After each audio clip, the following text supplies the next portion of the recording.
औज़ुबिल्लाहिमिनश्शैतानिर्रजीम बिस्मिल्लाहिर्रहमानिर्रहीम। शुरू अल्लाह के पाक नाम से जो बहुत मेहरबान निहायत रहम करने वाला है। अस्सलाम वालेकुम स्टूडेंट्स, आज का जो हमारे पास टॉपिक है वो हमारे पास एक्सक्रीशन एंड कॉकरोच है। हमारा जो एक्सक्रीशन की एक सीरीज़ चल रही थी एक वीडियोस की, उसमें एक्सक्रीशन एंड कॉकरोच जो है ये एक लास्ट वीडियो है। उसके बाद हमारे पास excretion in the modern vertebrates आ जाएगा। इंसेक्ट्स की हमारी ये कहानी ख़त्म हो जाएगी। तो कॉकरोच जो है वो इंसेक्ट्स में इनकी इसकी एक्सक्रीशन का जो स्ट्रक्चर है ना वो सबसे ज़्यादा मॉडर्न है। तो एक्सक्रीशन एंड कॉकरोच में क्या क्या चीज़ें आती हैं, तो आइए हम उसको देखते हैं और एंड में इसकी हम एक डायग्राम बनाएंगे। तो सबसे पहले इसके अंदर एक आती है मालफिजियन ट्यूब्यूल्स। Malpighian tubules. अब ट्यूब्यूल्स है तो ये पूरी ट्यूब्स नहीं है, ये सिर्फ ट्यूब्यूल्स हैं। मतलब जिस तरह हम कहते हैं कि एक पाइप है, लेकिन पूरा एक स्ट्रॉ और एक पाइप में जो फ़र्क हो सकता है आप उसमें ये कह सकते हैं कि मालफिजियन ट्यूब्यूल्स। ट्यूब जो होती है वो एक पाइप होता है जो हम गार्डन वगैरह में जो पाइप यूज़ होता है, और ट्यूब्यूल्स हम कह सकते हैं कि स्ट्रॉ होता है जिसके साथ हम जूस पीते हैं। ठीक है, तो मालफिजियन ट्यूब्यूल्स क्या होती है? इन टेरेस्ट्रियल आर्थ्रोपोड्स इंसेक्ट्स, हम इंसेक्ट्स की बात कर रहे हैं। Remove their excretory waste through hemolymph। अब ये हीमोलिम्फ क्या होता है हमारे पास स्टूडेंट्स? तो हीमोलिम्फ हमारे पास बेसिकली ये ब्लड का एक अल्टरनेट कह सकते हैं जो इंसेक्ट्स में होता है। इंसेक्ट्स में ब्लड तो नहीं होता है, एक पानी जैसी एक चीज़ होती है, उसको हम कहते हैं हीमोलिम्फ। ठीक है, इन साइन्यूसिस। अब इन साइन्यूसिस, अब साइन्यूसिस क्या होता है हमारे पास? इन साइन्यूसिस की हमने बात की है। तो साइन्यूसिस जो है ना हमारे पास, जिस तरह हमारे पास डाइजेस्टिव ट्रैक होता है ना कि डाइजेशन हो रहा होता है और ये सारी चीज़ें हमारे पास एक पूरा का पूरा डाइजेस्टिव सिस्टम है, उसका जो हम कहते हैं कि डाइजेशन कर रहा है, इसमें हम कहते हैं कि ये जो है हमारे पास साइन्यूसिस जो है ना वो कॉकरोच में एक डाइजेशन का एक नेम है। ठीक है, हीमोलिम्फ इन साइन्यूसिस थ्रू सस्पेंडेड होता है अलहदा की गई ट्यूब्यूल्स का अब मैंने बता दिया था, called Malpighian tubules.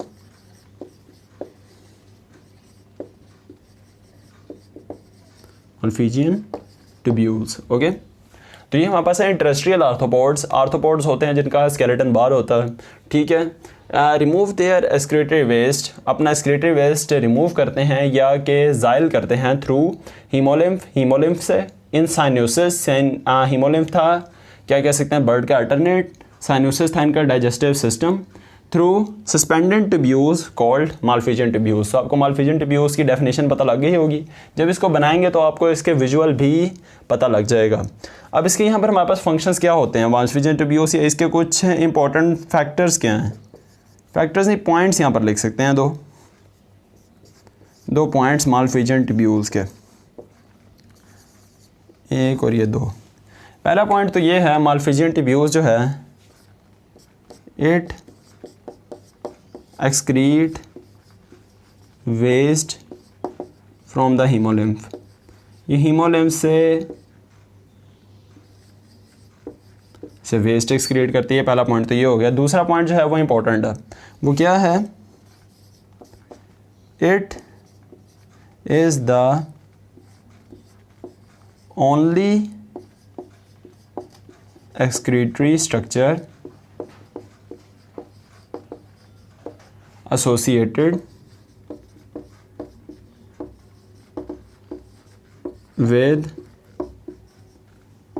the digestive tract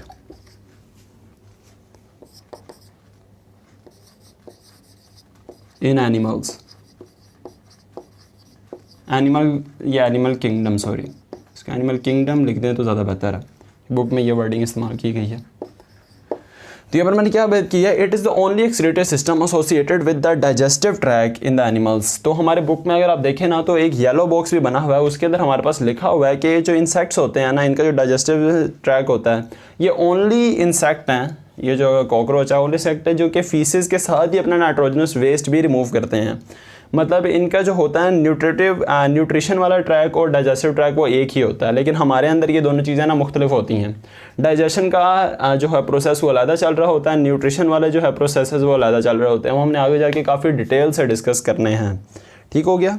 तो नाइट्रोजनस वेस्ट और ये न्यूट्रिशन वाला जो ट्रैक है ना ये एक नहीं होता हमारे अंदर, लेकिन कॉकरोच के अंदर ये इस तरह का ही होता है।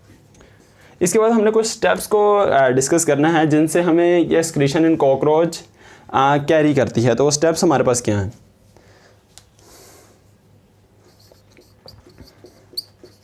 Steps of excretion.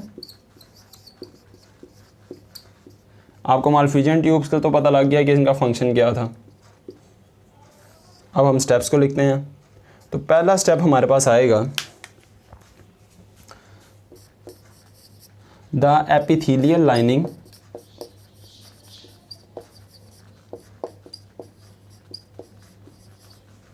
of the tubules।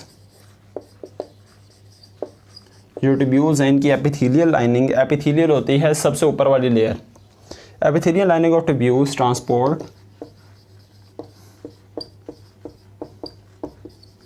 The salts and solutes containing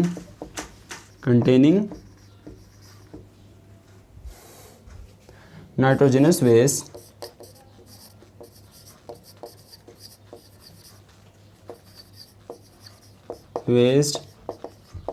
from the hemolymph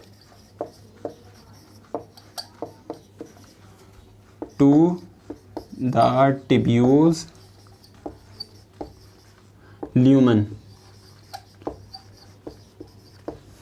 तो यहाँ पर क्या बात की है कि एपिथेलियल लाइनिंग जो होती है, ऊपर वाली लेयर जो होती है इन ट्यूब्यूल्स की, वो ट्रांसपोर्ट करती है सॉल्ट्स और सोल्यूट्स को जिसके अंदर नाइट्रोजनस वेस्ट भी होता है to the tubules lumen. Lumen होता है ऐसी स्पेस, ये भी बेसिकली एक पाइप ही होता है, लेकिन ये वो वाली स्पेस होती है जहाँ से लिक्विड ने फ्लो करना हो, तो उसको हम कहते हैं ल्यूमन। ठीक हो गया। तो उसमें से ये फ्लो करते हैं। तो अब हम अगले पॉइंट को डिस्कस करते हैं। तो स्टूडेंट्स नेक्स्ट स्टेप हमारे पास इसका क्या होना चाहिए? तो नेक्स्ट स्टेप हमारे पास इसका है कि हमारे पास सबसे पहले तो अब ये जो ट्यूब्यूल्स जो है उससे जो फ्लूइड है वो चला गया ल्यूमन में। अब ल्यूमन से फ्लूइड कहाँ जाएगा? The fluid then move from the hindgut. फिर वो जो फ्लूइड है वो हिंडगट से होता हुआ टू द रेक्टम, हिंडगट से होता रेक्टम में पहुंच जाएगा। अब रेक्टम में क्या होगा स्टूडेंट्स? तो रेक्टम में हमारे पास ये सारे जो हैं दोबारा सॉल्ट्स और वो जो थे ना हमारे पास सारे सोल्यूट्स वगैरह और नाइट्रोजनस वेस्ट, वो नाइट्रोजनस वेस्ट के अलावा जो जितनी भी चीज़ें थी ना सॉल्ट वाटर और सोल्यूट्स, वो सारे रीअब्जॉर्ब हो जाएंगे। Rectum reabsorbs the salts and water। Rectum ने सॉल्ट और वाटर जो है वो रीअब्जॉर्ब कर दिए। पीछे हमारे पास बच जाएगा nitrogenous waste. Nitrogenous waste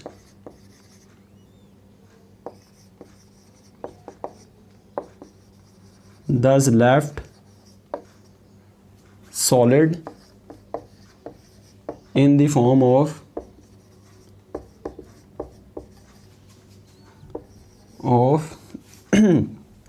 uric acid crystals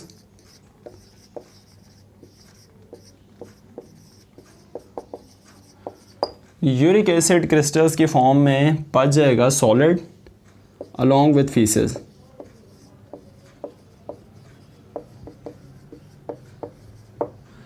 faeces के साथ ये यूरिक एसिड क्रिस्टल्स के अलोंग ये बच जाएगा। और स्टूडेंट्स आपको मैंने एक चीज़ बताई थी, एक टेक्निकल पॉइंट है, ये आपने अपने दिमाग में इसका आंसर देखना कि यूरिक एसिड है तो इसका मतलब इसके अंदर पानी की क्वांटिटी बहुत कम है या बहुत ज़्यादा है। यूरिक एसिड को रिमूव करने के लिए कितने मिलीलीटर ऑफ वाटर चाहिए था, ये हमने पीछे डिस्कस कर चुके हैं स्टूडेंट्स। तो अगर आपको याद आ गया तो वेल एंड गुड, अगर नहीं याद आया तो यूरिक एसिड के लिए हमें 1 मिलीलीटर ऑफ वाटर रिक्वायर्ड था। हमें जो था 500 ml जो था वो अमोनिया के लिए रिक्वायर्ड था, 50 ml जो है वो हमारे पास यूरिया के लिए रिक्वायर्ड था, और 1 ml जो है वो हमारे पास यूरिक एसिड के लिए रिक्वायर्ड होता है for the excretion of nitrogenous waste. ठीक हो गया। अब हम इसकी बनाते हैं डायग्राम। तो डायग्राम बनाने के लिए कोई फैंसी सी आपको डायग्राम बनाने की ज़रूरत नहीं है। मैंने आपको पहले भी बताया था कि एग्जामिनर ने ये नहीं देखना कि आप आर्टिस्ट हैं कि नहीं, उन्होंने बेसिकली बस ये देखना है कि आपने इस टॉपिक को समझा है या नहीं। तो सबसे पहले आपने ये एक अजीब सा स्ट्रक्चर बना देना है, उसके ऊपर हम पूरा का पूरा पहले हम ये डाइजेस्टिव ट्रैक्ट बना देते हैं, उसके ऊपर हम कॉकरोच बना देंगे। ठीक है, कि कॉकरोच के अंदर बनाना थोड़ा सा मुश्किल हो जाता है। ठीक हो गया। इसी तरह ही एक और यहाँ पर स्ट्रक्चर बनाना है। अब यहाँ पर हमने 2 बनानी है ट्यूब्यूल्स। ये हमारे पास बनेगी मालफिजियन ट्यूब्यूल्स। यहाँ से हमारे पास हिंडगट शुरू हो जाता है और ये हमारे पास आ जाता है रेक्टम।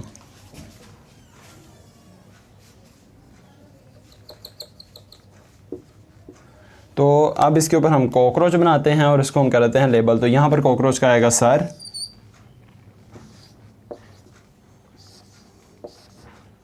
यहाँ पर आएंगे इसका पर शुरू हो जाएगा एक बहुत बड़ा सा। ठीक है, इसके नीचे से आपका आएगा इसका सारा का सारा नीचे वाला स्ट्रक्चर। यहाँ पर आएंगे इसके हाथ पैर,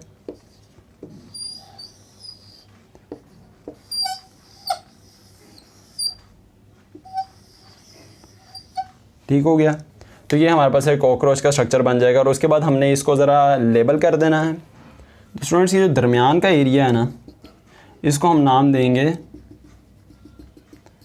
मिडगट का। ये हमारे पास है मिडगट। ये हमारे पास है मालफिजियन ट्यूब्यूल्स।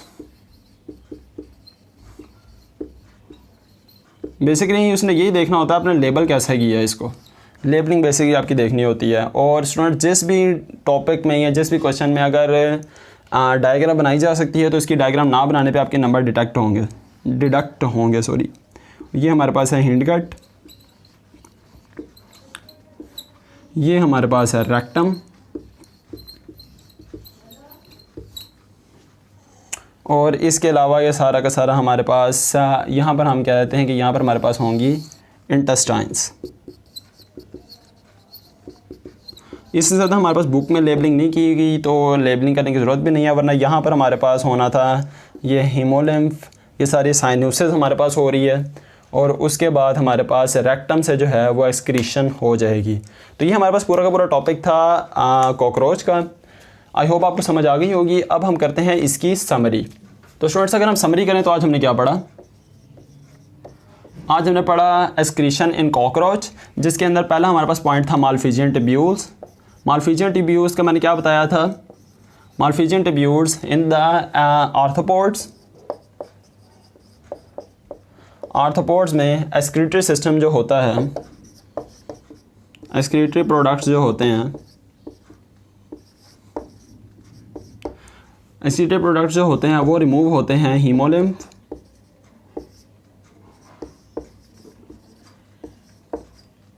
Through cyanosis. इन साइनोसिस था इसका डाइजेस्टिव ट्रैक्ट, जिसको हम डाइजेस्टिव सिस्टम भी कह सकते हैं, through suspended tubules called Malpighian tubules. ठीक हो गया। सस्पेंडेड ट्यूब्यूल्स होता है जिसको हम कहते हैं मालफिजियन ट्यूब्यूल्स। उसके बाद हमने इसके 2 पॉइंट्स बताए थे मालफिजियन ट्यूब्यूल्स के। सबसे पहले तो ये एक्सक्रीट करता है नाइट्रोजनस वेस्ट को, किस में से?